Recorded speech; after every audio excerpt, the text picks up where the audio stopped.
మీరు రోజు వెళ్లే దారిలో ఆ, ఒక రోజు ఒక పిల్లోడు ఆడుకుంటూ మీ పైన ఒక రాయి విసిరితే మీరేం చేస్తారు? చెప్పు తీసుకొని ఇప్పు సాపు చేస్తా. ఆ, సరే, ఆ.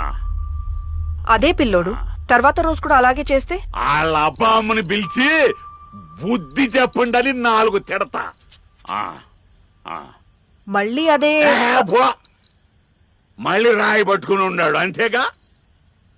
బుద్ధి లేని గాడిద కొడుకని అటువైపు వెళ్ళటమే మానేస్తా.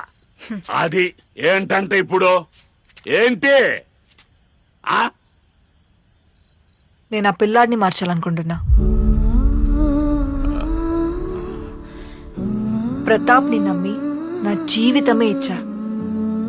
పాపమని జాలిపడ్డానికి అంగవైకల్యం ఉన్నోడో, కోప్పడ్డానికి శాడిస్టో కాదు. నా మొగుడు